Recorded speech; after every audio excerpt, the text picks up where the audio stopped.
Hello and welcome to the African Tech Roundup, episode 86 for the week ending Monday, December 5th, 2016. This is where we round up the week's most important tech, digital, and innovation news from across the African continent.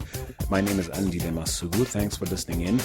Now, the festive season is properly upon us, folks. Can't believe how quickly the year has gone. Anyway, in this week's show, I'll be sharing not one, but two audio snippets taped on my recent visit to Cape Town for SAP's Executive Digital Exchange. Now, the event was an exclusive invite-only gathering, first organized by SAP in London, Paris, and Berlin, before coming to Cape Town, South Africa. Our guests were invited to connect and share experiences in facilitated sessions led by SAP's Global Digital Transformation Officer, Dr. Shakib Boudry, as well as SAP Africa CEO Brett Parker. So I caught up with both gentlemen at the fringes of the event to comment on some of the trends they're observing across the 25 odd industries they support.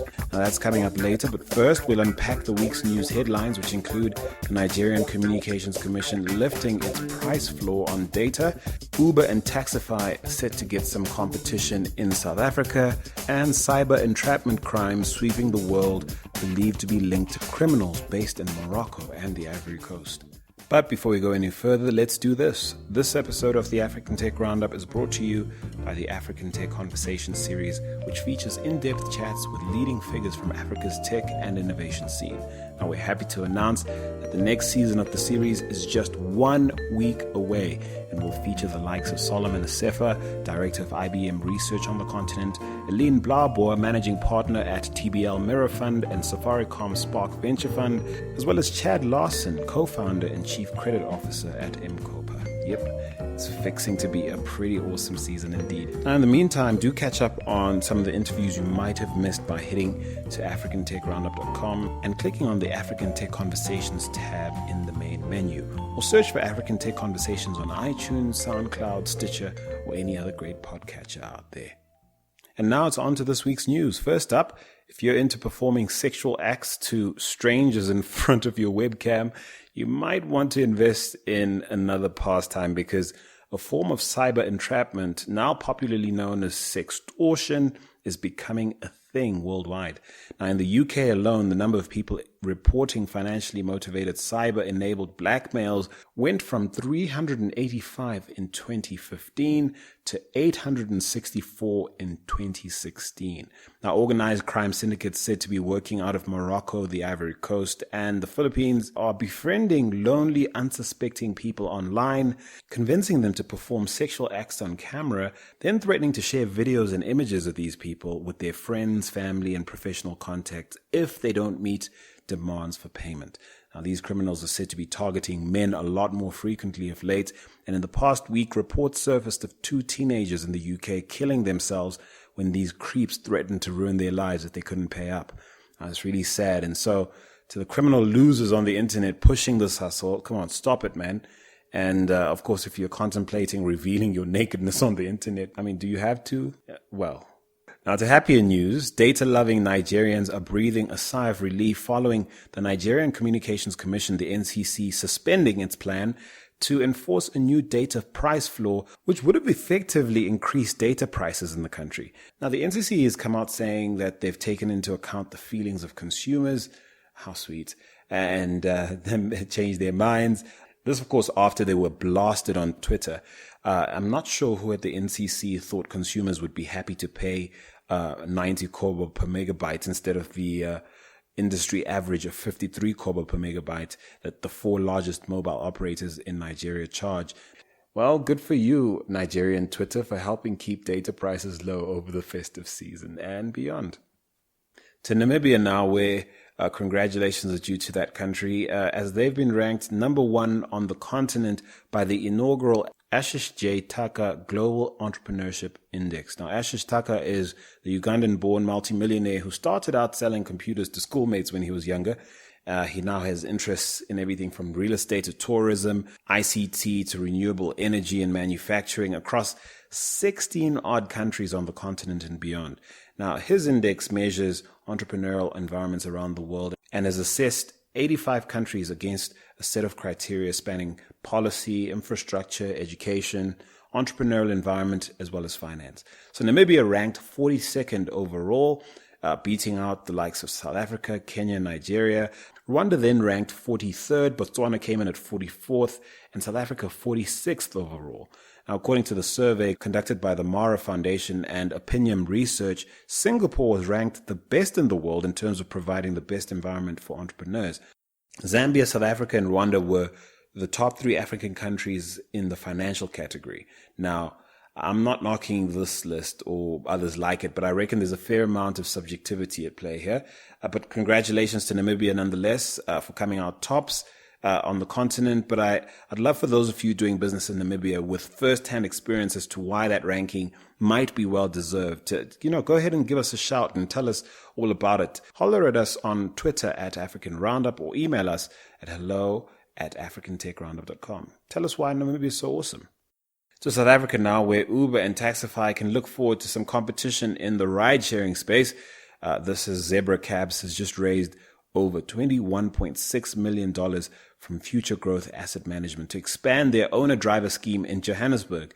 Now, Zebra Cabs is owned by SA Taxi, and they're planning to enable owner-drivers without credit records to access vehicle finance, to buy a vehicle, as well as plan to provide them the support they'd need to start their business. Now, also on the cards is providing customers with the option of booking a taxi telephonically. Sorry to break it to you, SA Taxi and Zebra Cabs, but no one's going to do that. Well, you could hail a taxi the old-fashioned way, at the curb, just, lift a finger or raise your hand or something. They plan to make it possible for you to do that. Or go head-to-head with the likes of Uber and Taxify by allowing you to book a taxi via an app or even on the web. Happily, they plan to take cash, accept card payment, as well as allow people to make payments using mobile e-wallets. According to an SA Taxi spokesman, Zebra Cabs aims to achieve critical mass before expanding operations to other major cities in South Africa like Cape Town and Durban. And the rather ambitious goal they've set for themselves to reach by 2020 is to have 3,000 Zebra Cabs on the road. Well, good luck to them. Meanwhile, though, up north in Egypt, Uber is planning to spend nearly $28 million on expansion efforts in that country over the next 2 years. Now, the cash is said to be earmarked for building a regional support center to provide support for countries in the Middle East and North Africa, particularly French-speaking countries. Now, they also plan to grow out their support center in the region, having recently acquired a 1,500 square meter space that's expected to comfortably house 180 employees. So Uber not sitting still while competitors like Zebra Cabs join the party. To Gambia now, where President Yahya Jammeh has conceded defeat to Adama Barrow in that country's presidential elections that were held last week. I think most people expected that Jammeh's 22-year tenure would be extended, especially after reports of the internet being shut down on the eve of the polls.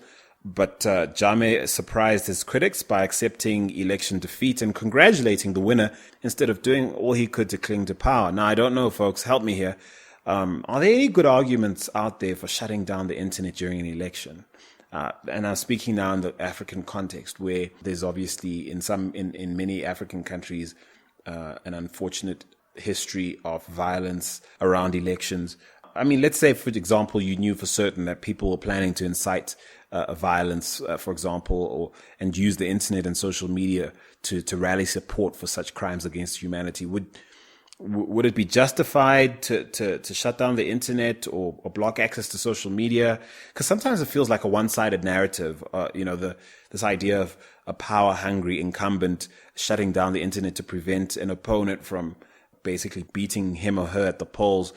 Let me know what you think. Obviously, playing devil's advocate a little bit here. I mean, how different is shutting down the internet, for example, to declaring a curfew or, banning people from the streets for certain times, to prevent violence from breaking out? I mean, these are things that even more developed nations, tactics that they sometimes default to when they try and control violent outbursts and such. Let me know what you think. Give us a shout on Twitter at African Roundup. So South Africa next, where one of the week's biggest acquisitions went down late last week, and rather quietly at that. The ICT giant Internet Solutions, which is a subsidiary of the even larger giant tech group, that is Dimension Data, has now bought the Naspers-owned ISP MWeb, which boasts 325,000 customers. Now, this is not a deal too many people saw coming. I certainly didn't. There's no word on what the deal is worth just yet. It is, of course, still subject to approval by local competition authorities and shareholders, but I reckon that's largely a formality at this point. The interesting thing about this deal is that Internet Solutions operates mainly in the enterprise space, and this acquisition represents a massive move into the consumer market for that company. So it'll be interesting to see how they integrate this purchase into their portfolio. As to Naspers and why they would sell MWeb, well, despite headline earnings growing by 31% to a seriously ridiculous $914 million, it's worth highlighting how most of that revenue was made by their offshore businesses. Making proper money on the continent is proving to be a rather tricky proposition for Africa's biggest tech firm. I do wonder if any of the mobile telcos were ever in the running to buy MWeb. That would have been a coup, I think, for someone like MTN or Vodacom, or even like Liquid Telecoms, which of course is owned by Econet. But staying with South African news, a quick update on the Please Call Me court case involving Kenneth Makate. Now, he's the former Vodacom employee who successfully proved in court that Vodacom stole his Please Call Me idea and made millions off it for years. Now, the Please Call Me allows customers with no balance on their mobile phones to alert someone with a free text message. Easily one of the most popular cheapo moves of the mid to late 2000s. Now, back in April this year, South Africa's highest court, the Constitutional Court, ruled that Vodacom had to compensate Makate for his idea. But it seems that both Makate and Vodacom haven't been able to agree on a method of calculating what might be a fair payout. And now it appears Makate has decided to pause negotiations and take the matter back to the Constitutional Court in a bid for them to clarify, quote, the import and meaning of the judgment. Now, I continue to root for the little guy on this one. I must be exhausted after all that time in court, I have to say.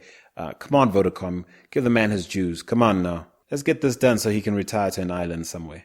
And finally, 3 interesting international items to round things off. Firstly, Netflix has made a lot of people happy by announcing that some of their content will now be available for offline viewing.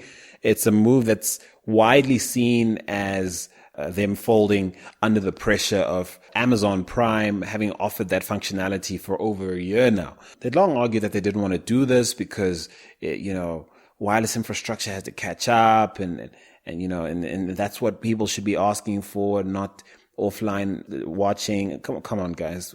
We all know the real reason that Netflix has resisted offline viewing for as long as they have. I mean, it basically ushers in, I think, a season of licensing hell for Netflix that they would rather have avoided. But yeah, a nightmare for them, certainly a dream scenario for many of Netflix's ardent fans around the world. Then last week, of course, 26,500 national lottery players in the UK had their online accounts accessed. I think that's just a polite way of saying hacked. So the hack led to the National Lottery ordering compulsory password resets. They then went on to claim that cyber criminals weren't able to access, quote, core National Lottery systems, and that people's exposure as far as their personal data was concerned was limited because the lottery claims they don't hold full debit card or bank account details in National Lottery players' online accounts. And they also claim that no money was taken or deposited. I don't know how much comfort I would take in that personally. The UK's National Lottery has 9.5 million customers registered to play online, but only about 50 of the compromised accounts were actually suspended following the attack. I guess this report is right on trend. A hack here, a hack there, a hack everywhere. I fully expect this to continue. Now, finally, you might recall that in last week's show, we covered the passing of the UK's Investigatory Powers Act and touched on how it's now legal for the UK's Government Communications Headquarters, as GCHQ, and many other government agencies, not only to snoop on UK citizens within the UK, but also access information from anyone outside the UK. Well, it's not like the Americans were going to stand by and let the Brits have all the fun. It's now being reported that the FBI has been granted the authority by US lawmakers to gain access to computers anywhere in the US with a judicially granted search. Now, in some instances, the FBI is also in a position to gain access to information from individuals located outside of the US thanks to something called Rule 41, which is a statute in the Federal Rules of Criminal Procedure that regulates how federal authorities can search and seize property and information. And this rule came into effect on December 2nd. Now, in the past, judges were only permitted to issue warrants under that rule within the jurisdiction of their courts in the U.S.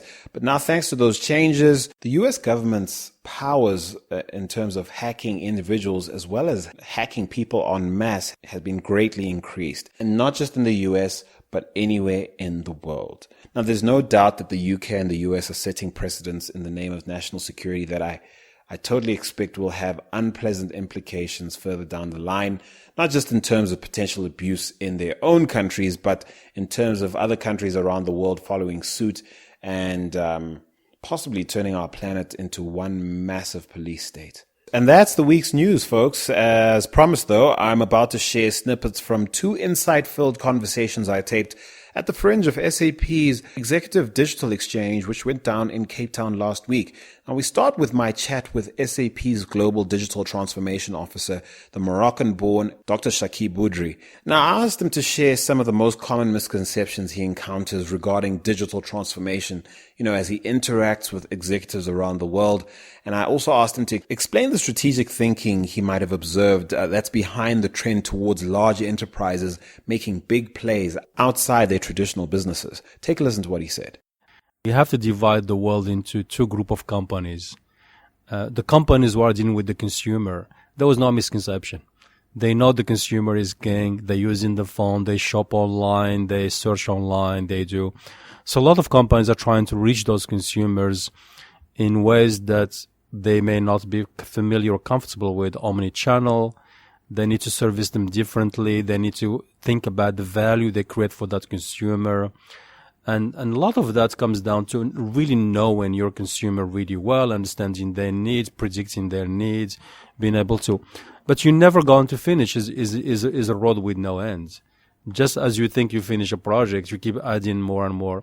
So those companies like a bank, an insurance, a retailer, companies like that, they understand, they've been in a digital storm for a long time. And then you have the other companies like, let's say, oil and gas, manufacturing, transportation companies.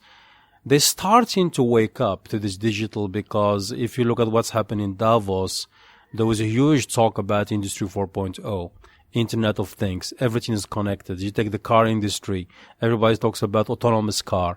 You talk about farming, people talking about the future of farming. You're talking about transportation. Everybody's talking about connected logistics. So those companies are waking up to say, oh, maybe digital can transform my business, but they don't have the same fear somebody's going to steal their customer. So they don't have the same urgency, but they're waking up. So the misconception is maybe I have time. Maybe I need to spend a lot of time, go and analyze and paralyze and do this. They very often don't understand. And very often in these industries, you find a lot of executives that are at the end of their career, and digital to them is not yet the future for them. Then you have generation underneath them who really want to change one-to-one. So there was like a shift happening in the management to think about the future. And I think the biggest issue I see for these companies, they didn't connect yet. Digital is not about just improving. Digital is about changing your business model. That's the biggest misconception, is not just improving a business process, is maybe rethinking your business model completely. And I'm starting to see maybe most companies today are starting to educate themselves what digital is and understanding the power of artificial intelligence and other things. So it's getting there. It's much better than a year ago.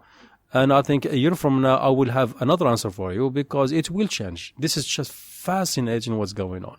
My next question is about this trend towards corporates not being content to stay in their lane. What are some of the major trends you're observing across the world as far as corporates not just tweaking this and improving that, but like attacking an entirely different industry, oftentimes way outside their core competency? If there is a market that is not well served, it leaves a big door for somebody to come and offer a better service. That's what it is. So companies are now thinking, number one, how can I improve my own business? Should I acquire another company? Should I use digital to improve my productivity? That's a given. But some companies are saying, do I need a different business model? And when they think about the business model, some of the ideas they're looking at is, can I provide services and products that are unique to my customer? I'll give you an example about people who stay in the same swim lane, but they change the business model in the same swim lane. You take a large manufacturer of mining equipment, and what they decided, they put a lot of sensors into the equipment. They linked them to satellites. They go to the mining companies and they say, don't buy the equipment. I will run them for you. I will maintain them for you. You pay me by tonnage. So you don't have to pay millions and millions of dollars on buying equipment. I will own the equipment. Just pay me. If your business does well, I do well. If your business doesn't do well, I don't do well. So we're a partner. But in exchange, I own the equipment. From a satellite, I control them. I know when to maintain them. I know what to change, what to do, so I can improve the cost of maintaining this equipment. That's doing the same things, doing it differently. But then other companies are saying, well, I'm a telco company. I would love to get into media because I have all these millions of consumers. I can deliver media. I can do this. Then you have companies who are like, there was a large company in the world here that has got 200,000 or 200 million, I think, kilometers of wire line for delivering electricity. And they're saying, why don't I either fiber optic? The infrastructure is there. And then now I can start providing also networking to farms, to everything else, because I'm everywhere. I've got electricity everywhere. So they could become the next telco industry. And those who are going to be successful getting out of that industry, they have to do it by going away from their core business 1 or 2 degrees. If you go way too far away from what you do, you have to make an acquisition. You have to acquire the talent and the know-how. So if you look at the telco company, their core competency is they know how to manage infrastructure on a large scale. So they're saying, if I already have this infrastructure, this engineers going and putting the wires, I just add another wire. It doesn't cost me much. So they're not going too far away from their core competency. And adding networking equipment, they can always outsource it to somebody who knows how to do it. So those will be successful. But those who go completely off and they will do something different, I haven't seen that much success apart from high-tech companies like Google and others attacking industries because they come in with the core competency of data. Data is a core competency that applies to every industry. They can get into oil trading. They can get to anything they want. So some companies have the advantage of being able to enter any industry, but very few do. And those who do need to stick very close to their core competency. And now here's SAP Africa CEO Brett Parker talking about one of the biggest strategic decisions that SAP's leadership made back in 2010 with the aim of maintaining their dominance in an increasingly competitive global market. And I also asked him to give me a sense of what greenfield opportunities SAP is pursuing on the continent. Take a listen. In my opinion, the biggest decision that was made in 2010 was when Jim Snabe and Bill McDermott got together. Probably, I wasn't in the meeting, but probably with Hasso as well, and they probably decided, we're either going to be a company that is going to be a leader, that's going to acquire other companies, and we're going to be relevant to the markets and the customers that we serve, or alternatively, we're going to be a company that will be acquired by another. And I think, that fundamental decision at that point in time was key because that decision leads to many others. The others are things like, right, we need an aggressive acquisition strategy. We need to understand where the markets are going and where we want to be. In our business, you want to be number one and you want to be leading in the areas that you serve. So we're number one in the industry. Nobody does industry like SAP. 27 different industries. We know all the business processes start to finish. We work with our customers globally to develop those processes. We make them available in best practices. We're number one in mobile. We acquired Sybase to give us that position. We're number one in analytics. We're number one in in-memory computing. We're in many of the segments in cloud. We're number one, whether it's about transactions you measure or whether it's about number of customers. We're number one in cloud. And we're fast becoming number one in database as well. We're currently, lagging a little behind some of the traditional database vendors in the let's call it the client server and the relational database environment. Shout out to IBM. Yeah. So those are the areas. But if you heard what I just said, that strategy that decision we made in 2010 was to be number one in those categories, and that's why we aggressively went over these, after these acquisitions, and then also built from the core. And today, if you look, I think, if you take our revenue, you started with the question of ERP, right? I mean, how important is ERP? ERP is super important. And I'm not just saying that because we're SAP. The reality is we do a lot more today than just ERP. ERP is probably about 18% of our revenue. So we're not, we are the best at ERP. We run everything in memory, everything live, but we're not just an ERP company. And it's important that people recognize that. What's like totally green fields that you guys are going for at the moment? Totally green fields. Okay. So look, I mean, I think first of all, there's opportunities in industries on the continent that we haven't invested in and we haven't gone after. And I think the time is right for that. And I'm just going to mention two major ones. So the first one is healthcare. So we will now have a dedicated team of people that are going to focus on healthcare. And bring some of our healthcare innovation solutions and some of the great things we've built with our partners, to the continent to improve healthcare, predictive healthcare, management of patient health, all of these types of things that will help not only the healthcare providers, but also the citizens of Africa, right, to manage their health better and to understand it better and things like that. So there's a lot of that type of work that I see happening, and that's greenfields type of things that has not been there before, and nobody is really pushing it. And we see that we have an opportunity to do that through the communities, the healthcare communities and practitioners and things that we're working with. The other one is agriculture, right? So agriculture is a big one. We think that there is a big opportunity through innovation and through digitization to change the agricultural business on the continent. People spoke about Brazil is providing most of the agriculture. It's nonsense. Africa's agricultural and arable land is 5 times the size of any other continent globally. This is the breadbasket of the world. It's called Africa. So the big thing for us is to then take some of the key partnerships we have with some big customers, like an OCP, for example, in Morocco, who supply a lot of the fertilizer and things for the farming communities on the continent and globally. What's an OCP? It's a company that's based in Morocco. Oh, is it a name of a company? Yeah, it's a name of a company. So that was an acronym. Yeah. So they basically, and it's French, so I'm not going to try. I'm going to challenge yourself. CP is the abbreviated version, right? So anyway, so they're a company we're working with, and really what we want to do is we want to take more value to the farmers. So at the end of the day, a farmer should know that if they put this amount of fertilizer on these crops at this time and this amount of water and all of that knowledge and that technology in place, they will increase the yield on those crops by, let's say, 30% or 40%. So those types of things. Then the other thing is that when they take these crops to market, they need to know how much they're going to get for the crops, right, before they get there.